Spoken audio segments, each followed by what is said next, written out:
Hoje nós vamos continuar falando sobre o ilimitado reino de Deus. Você foi levado para um reino onde as coisas são ilimitadas. Não tem muro, não tem barreira, não tem delimitação do que é possível. Foi Jesus que falou que tudo é possível. Fala para quem está ao seu lado, tudo é possível. Foi Jesus que nos prometeu isso, tudo é possível. Então você imagina que o reino de Deus, o que Jesus veio trazer, é um lugar, é um território onde o domínio do rei é exercido. E tudo é possível. Sabe, nós vamos nos acostumar a ver milagres. A ver milagres. Deus vai ter que fazer milagres extraordinários, porque nós vamos ser aquele povo que diz assim, nós já estamos esperando. Nós vamos ter uma fé tão radical que a gente vai ficar surpreso se não acontecer algo. Porque a fé fala assim, vai acontecer.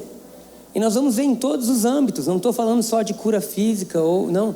Eu estou dizendo milagres em todos os âmbitos, porque o reino de Deus é ilimitado em todas as direções. Milagre, um ser humano que às vezes tem muita coisa na vida, é difícil ele ter fome. Nós vamos ver o milagre da fome no nosso meio. Nós vamos ver o milagre daqueles que conquistaram muito e entenderam que a alegria não está no que conquistou. Nós vamos ver isso aqui. Nós vamos ver príncipes e reis colocando suas coroas aos pés de Jesus. Isso é milagre. Então, não é uma fome de desespero por estar no fundo do poço. É uma fome de desespero por entender que nada nesse mundo se compara com Jesus. E nós vamos ver. Então, o reino de Deus é ilimitado.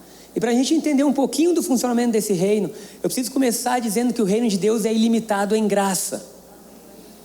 E graça é a atmosfera de libertação do reino de Deus, e Deus deseja te libertar. Quando o Bruno vem dar o testemunho dele, e hoje o sorriso dele carrega a graça, vocês percebem? Carrega a leveza. Quem conheceu o Bruno 6 anos atrás, iria conhecer um competidor, é ou não é? Ele competia com tudo. Se você fosse tirar para ou ímpar com ele, ele ia querer ganhar. Competição. E de repente ele vem dar o testemunho dizendo que a verdade que ele ouviu libertou a alma dele. E que verdade é essa? É que o reino de Deus é ilimitado em graça. E onde a graça começa, o merecimento termina. Então, nós estamos dentro de um ambiente espiritual onde não é por merecer. E hoje eu quero ler com vocês, de novo, Colossenses. Mas antes de ler o Colossenses, eu quero ler 1 Pedro, capítulo 18, versículo 19. Por quê? Porque o Cordeiro de Deus foi morto antes da fundação do mundo. Isso é muito importante. Se você precisa estudar algo, eu diria, começa estudando a graça de Deus. Porque quando você entende que Jesus morreu antes de existir terra, você começa a entender um pouco do tamanho do amor de Deus. O Cordeiro foi morto antes da fundação do mundo. Domingo passado a gente viu João no livro de Apocalipse falando isso. E hoje eu quero trazer essa mesma realidade com Pedro falando isso. O mesmo Pedro que viu Jesus multiplicar os peixes, que viu Jesus trazer a maior colheita da vida. Esse mesmo Pedro agora está tendo uma visão que vai além do entendimento humano. Você pode dizer amém? Jesus vai te levar além daquilo que você pode entender.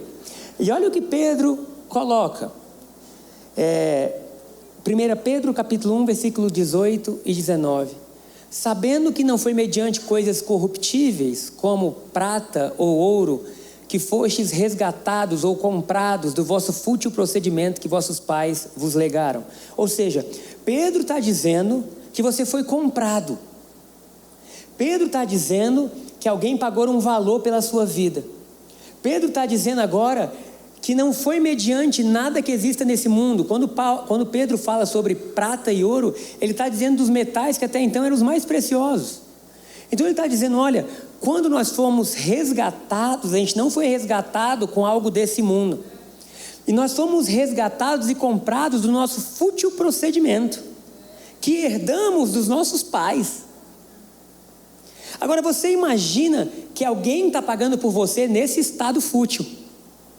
E se eu fosse me comprar, talvez eu não me desse muito valor, sim ou não?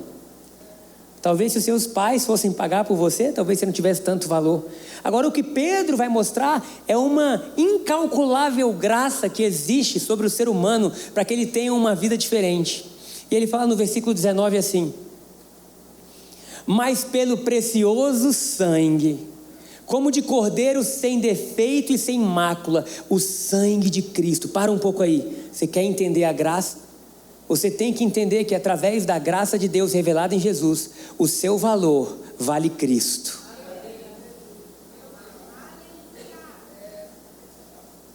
Dá vontade de mandar o louvor subir. Eu sei que talvez você venha aqui querendo uma pregação, mas não é a pregação que vai mudar a sua vida.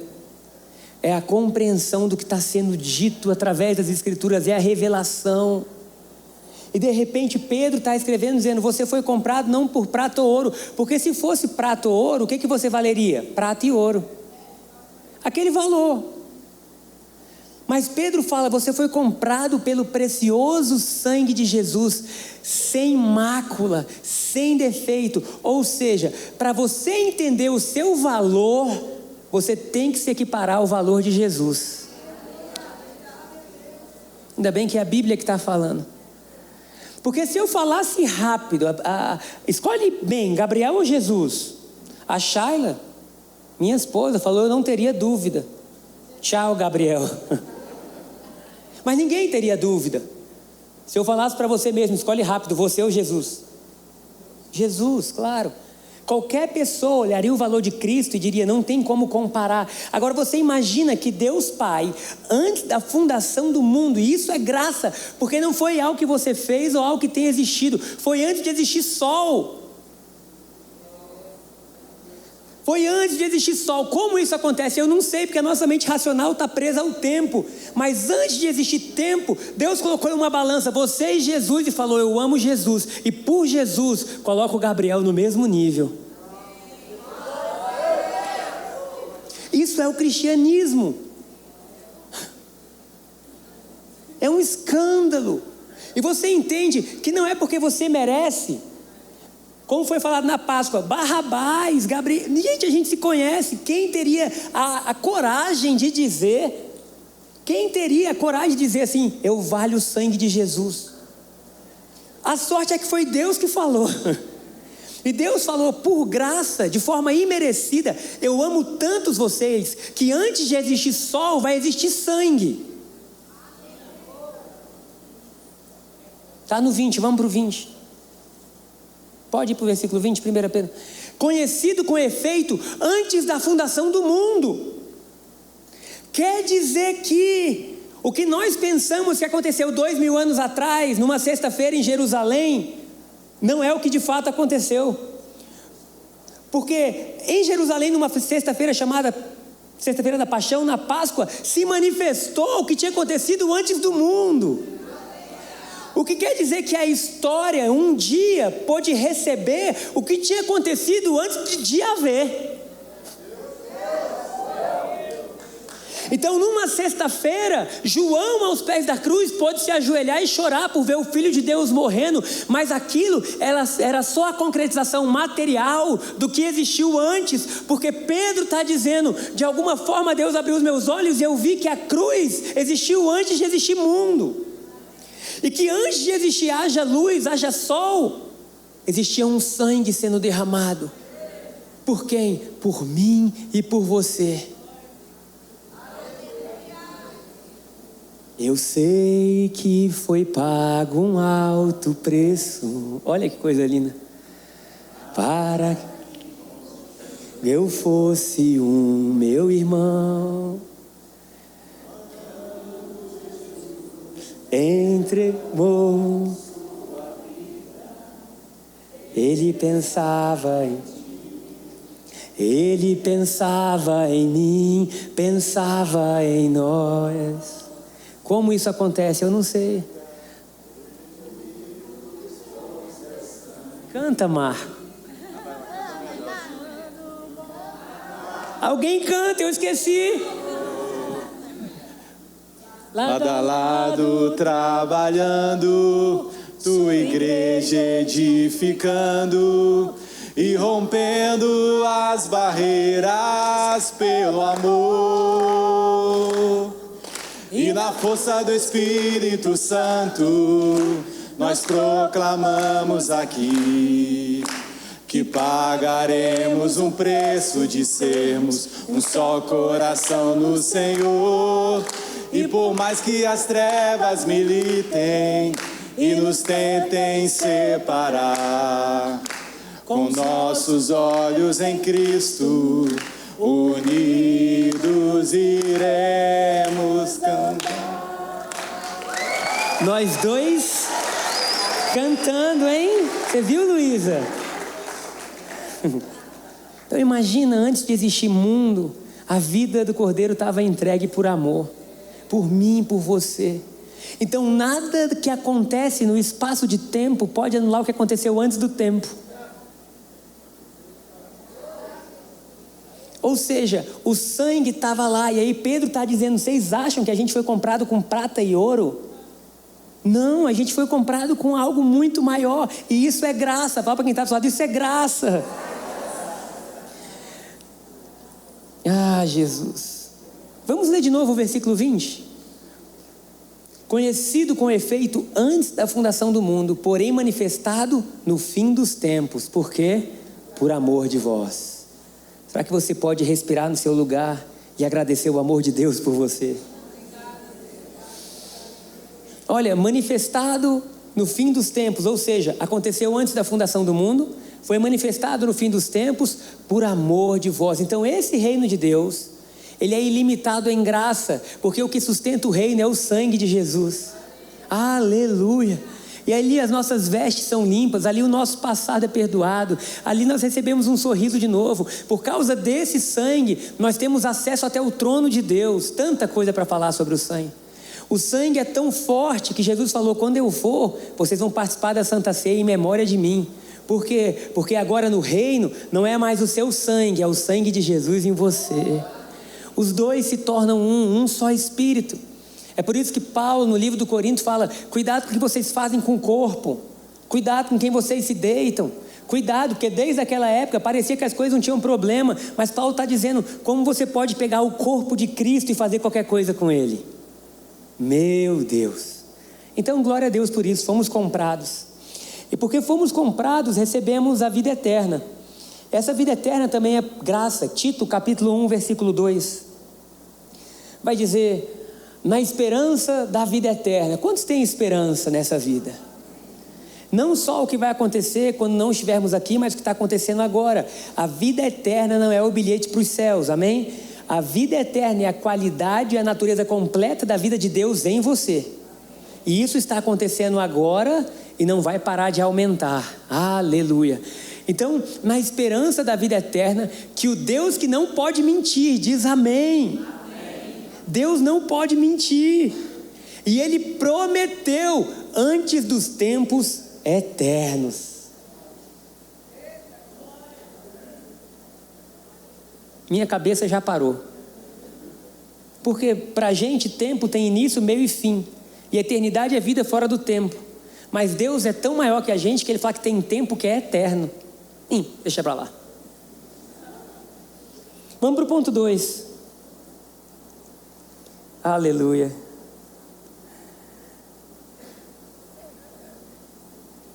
Vamos ler 2 Timóteo. 2 Timóteo 1,9. Eu não li no primeiro culto, mas eu deu vontade de ler agora. 2 Timóteo capítulo 1, versículo 9. Enquanto isso eu vou lendo aqui. Olha que coisa linda. Isso. Que nos salvou, diz amém. Você é salvo? Dá um sorriso de quem é salvo. Não pode estar amargo quem é salvo. Só se você se esqueceu da salvação. Um dia Davi orou assim: renova em mim a alegria da salvação. Olha, Ele nos salvou e nos chamou com santa vocação, não segundo as nossas obras. Diz ufa! Glória a Deus! Oh glória! Porque senão tu estava lascado. Olha, Ele nos salvou e nos chamou com santa vocação. Glória a Deus, não segundo as nossas obras. Glória a Deus mais ainda. Glória a Deus. Porque quando nos chamou, não olhou o que a gente podia fazer ou o que a gente estava fazendo. Aleluia. Mas conforme a sua própria determinação e graça.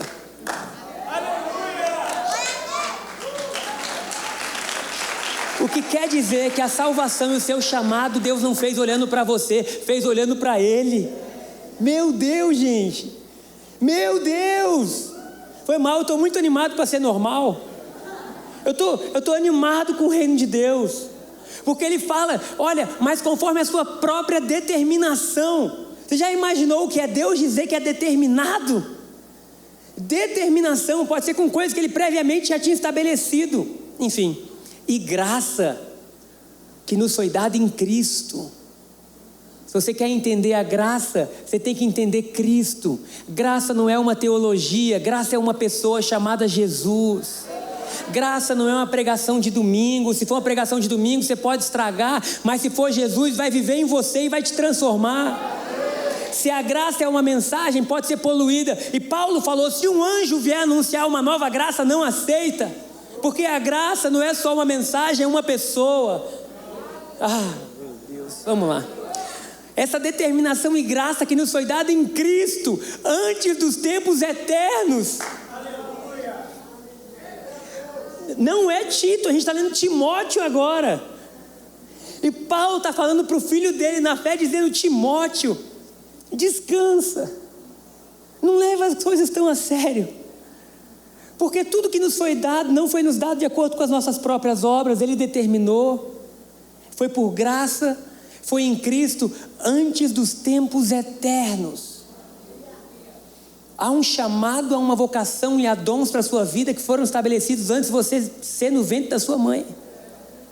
Antes de Deus soprar, já tinham coisas eternas, aleluia. Eu preciso continuar.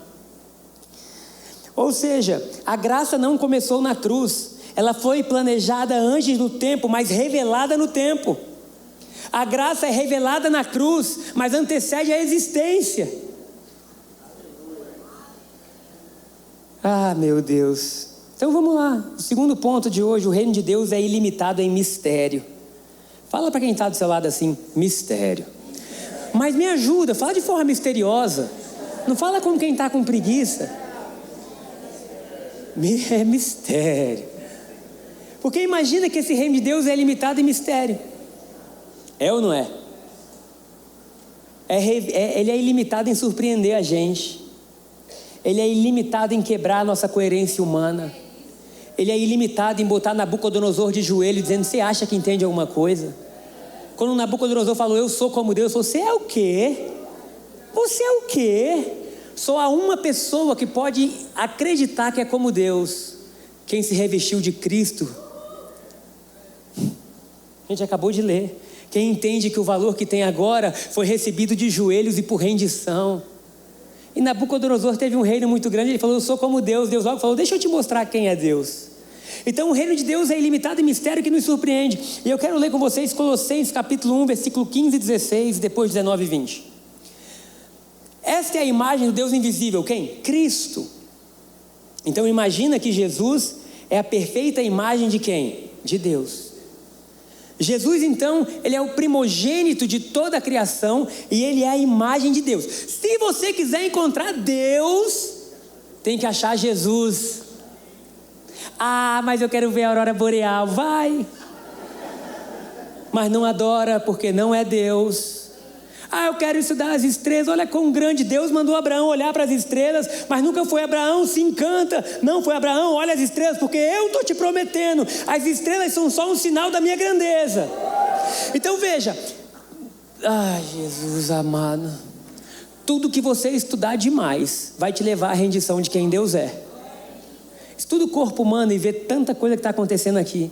E de repente vai ter que falar, existe um Deus que cuida de tudo, porque toda a plenitude está nele. É o que Paulo está dizendo, pois nele foram criadas todas as coisas. Ou seja, quando eu estudo muito o que foi criado, em um momento eu vou ter que me ajoelhar. É por isso que eu creio que aquele versículo que diz, num dia, todo joelho se dobrará no céu, na terra e debaixo da terra. Como vai ser eu não sei, é mistério, eu só sei que vai ser. Porque vai chegar a hora que todo mundo vai poder contemplar que tudo está em Cristo. Mas olha o privilégio que você tem. Você não precisa esperar todo mundo. Você pode fazer hoje. Porque o que muitos ainda não viram, você viu. Ah, não, gente, me ajuda. O que muitos ainda não entenderam, Deus está te dando o privilégio de entender. E aí você não precisa esperar tudo ser revelado. Com a revelação que Deus te deu, você pode se ajoelhar, levantar os braços e falar: eu te adoro, Deus. Pois nele foram criadas todas as coisas, nos céus e sobre a terra, as visíveis e as invisíveis, sejam tronos, sejam soberanias, quer principados, quer potestades. Resume, fala para quem está do seu lado assim: tudo.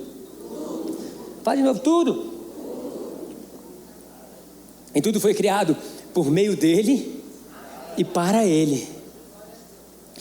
Então, tudo foi criado nele, por meio dele e para ele. Se a gente quisesse, podia ler pelo menos 4, 5 versículos na Bíblia, que é a mesma coisa. Nele, para ele e por ele. Vamos para o 18 e 19, é isso que eu tinha marcado? Ou 19 e 20? Porque aprouve a Deus que nele residisse toda a plenitude. Aonde está toda a plenitude? Não é no seu emprego. Para de mentir para você. O dia que isso acontecer, então eu vou ser feliz. Não vai. Porque a plenitude não está em um aumento, não está em um concurso, não está em nada desse mundo. A plenitude está em Cristo. E enquanto a gente não entender isso e mergulhar nisso, nós vamos continuar correndo atrás da cenourinha. Porque aprouve a Deus que em Cristo residisse toda a plenitude. E que, havendo feito a paz pelo sangue da sua cruz, por meio dele reconciliasse consigo mesmo todas as coisas, quer sobre a terra, quer nos céus. Ou seja, Jesus une céu e terra em um só lugar.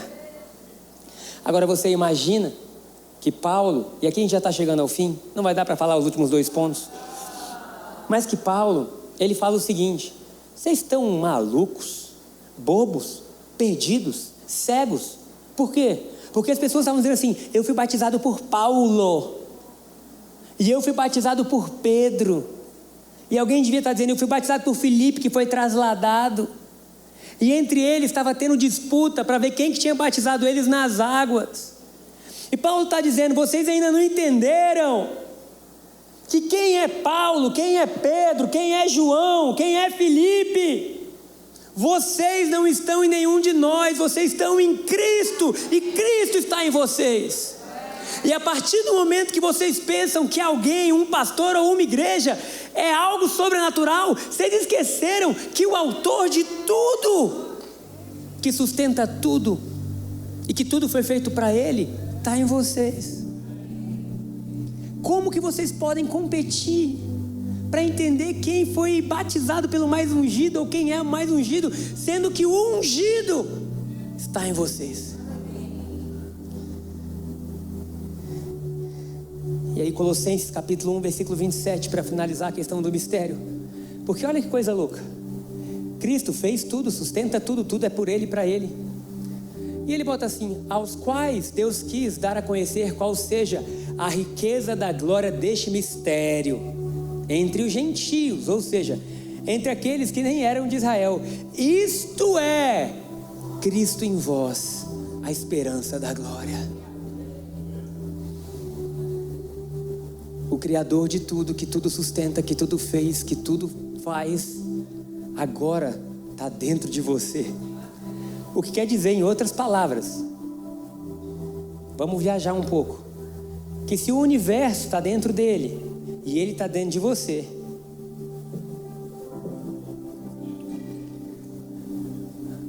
o universo é muito grande. E olha o ponto 3, eu vou falar rapidinho, que é o segredo de Deus, Cristo. E eu quero ler Colossenses capítulo 2, versículo 2 e 3, que a gente vai finalizar. Eu não vou explicar, eu só quero ler, porque a Bíblia é tão poderosa que às vezes lendo, as escamas caem dos seus olhos. Às vezes lendo, Deus gira uma chave aí dentro, e aí a tristeza vai embora e de repente você está tomado de alegria. Vamos ler? Olha o que fala Colossenses capítulo 2, versículo 2 e 3. Para que o coração deles seja confortado e vinculado juntamente em amor, e eles tenham toda a riqueza da forte convicção do entendimento, para compreenderem plenamente o mistério de Deus. Não, eu quero na versão que eu tinha separado, Nova Tradução na linguagem de hoje. Eu quero na outra versão.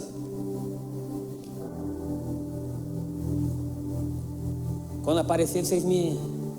Eu escrevi, mas eu quero ler com vocês. Isso. Gente, vocês não têm ideia. Eu fui lá em cima para falar assim, eu quero essa tradução. Quando eu abri a porta, gente, tinham 8 pessoas lá naquela sala fazendo o culto acontecer. Eu fui tomado por um momento, eu falei, Jesus, nessa sala que ninguém vê, tem 8 voluntários cuidando, som, Bíblia. E eles, qual é a versão? Vocês têm ideia que quando a igreja começou, lá em casa tinham 8 pessoas. Mas antes da fundação do mundo, Deus tinha escrito coisas. E eu era da projeção, às vezes, e do It Kids. Mas a projeção era difícil, gente. Era o contrário, porque tinha retroprojetor. E quando tu subia, descia. E quando tu ia para a esquerda, para a direita, que ele ia. Foi uma benção. Eu trabalho para que o coração dele se encha de coragem. Fala para quem está do seu lado assim, coragem. Ide, é tempo de coragem. É tempo de nós avançarmos no sobrenatural. É tempo de nós corrermos do que Deus nos deu, coragem. Eu oro, Paulo está dizendo, para que o coração deles se encha de coragem e eles sejam unidos em amor. Unidos em amor, uma atmosfera de amor. E assim fiquem completamente enriquecidos com a segurança que é dada pela verdadeira compreensão do segredo de Deus. Você imagina que Deus tem um segredo. E o segredo de Deus é esse, Cristo. Sabe qual é o segredo de Deus? Cristo.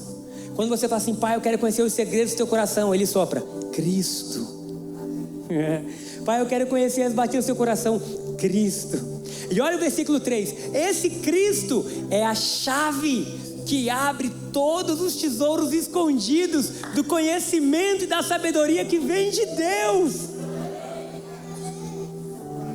Isso quer dizer que Jesus que está em você, ele é o mistério, é o segredo de Deus, e que ele abre as portas. Ele abre as portas que ninguém pode abrir. João, quando viu o Apocalipse, falou, eis que tem um Jesus e ele tem a chave, e a porta que ele abre, ninguém fecha, e a porta que ele fecha, ninguém abre.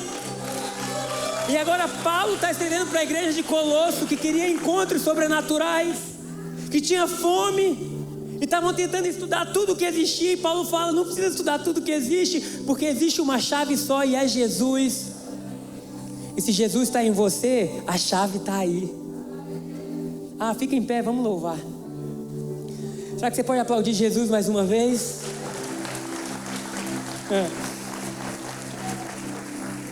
Ah, você já está aqui mesmo?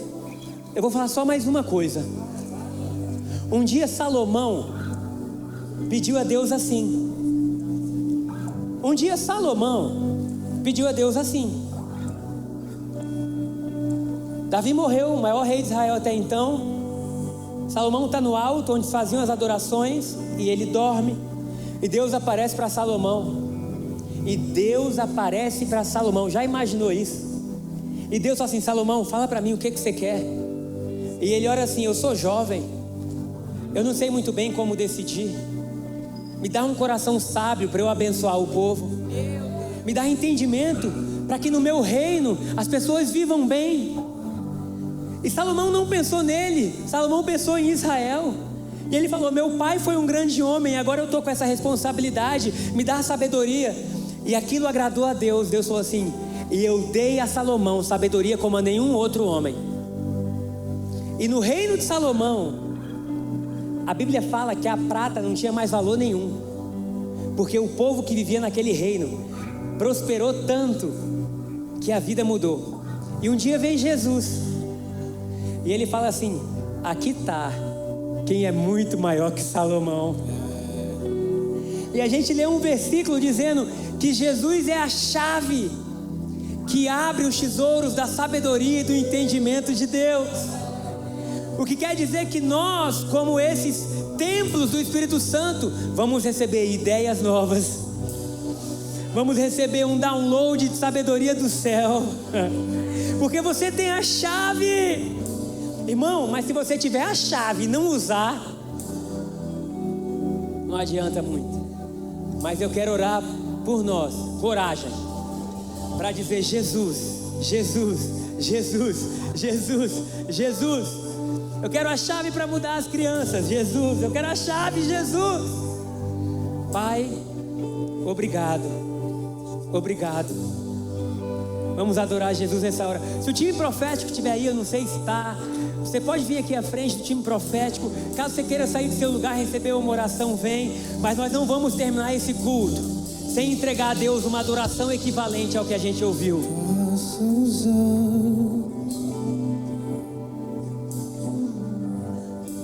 Eu não posso deixar de amar. Ainda é doce em meus lábios seu nome.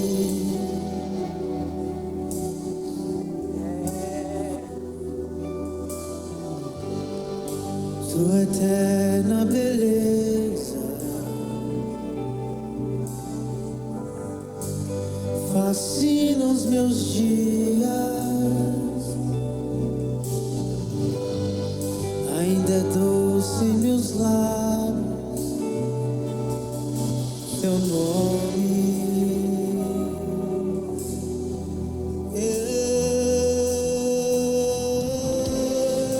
Ó Espírito, Abre, Deus. abre os meus olhos outra vez. Abre os nossos olhos outra vez.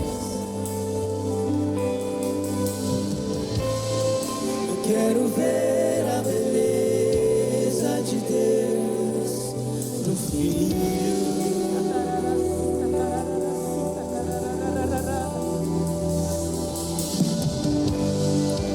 Os segredos de Deus e o seu saber procurei encontrar.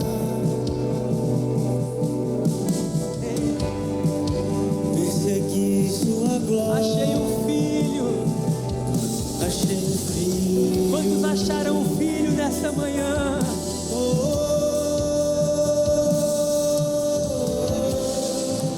Ó Espírito, abre os meus olhos outra vez.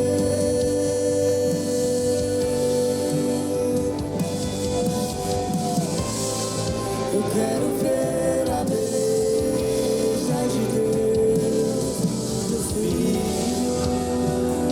Doce Espírito,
Cristo é tudo que Deus pode nos dar.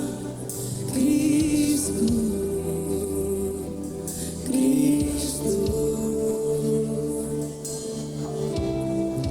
A beleza revelada do Pai é Cristo. Cristo, Cristo é tudo. Cristo é tudo que Deus pode nos dar. Cristo, Cristo. A beleza revelada do Pai é Cristo. Cristo. Cristo é tudo que Deus pode nos dar. Cristo, Ele é a chave, Cristo. Ele é o primogênito, A beleza Ele é a imagem do revelada Deus invisível. Cristo, é o Cristo vivo.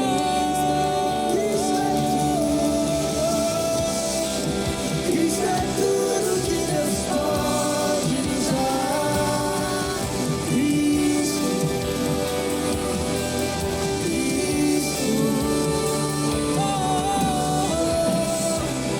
a beleza revelada do Pai é Cristo, é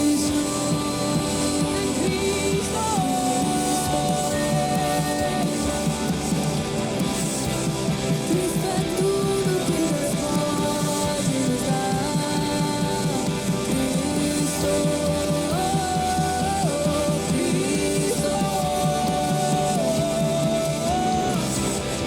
A beleza revelada do Pai é Cristo, Cristo.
Pela última vez, levante a sua voz e diga o quanto você quer Jesus.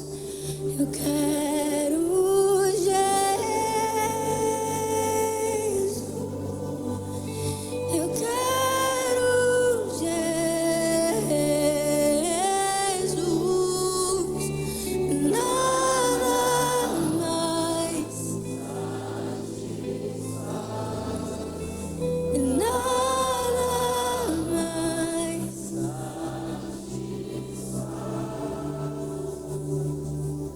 Que a graça e a paz de Cristo Jesus e que o doce amor e poder do Espírito Santo esteja sobre a sua vida, abrindo seus olhos para você ver os segredos de Deus, Cristo, e entender que Cristo é a chave que abre os tesouros do entendimento e da sabedoria de Deus. Vai na graça e na paz. Amém, amém. Dê um aplauso ao Senhor.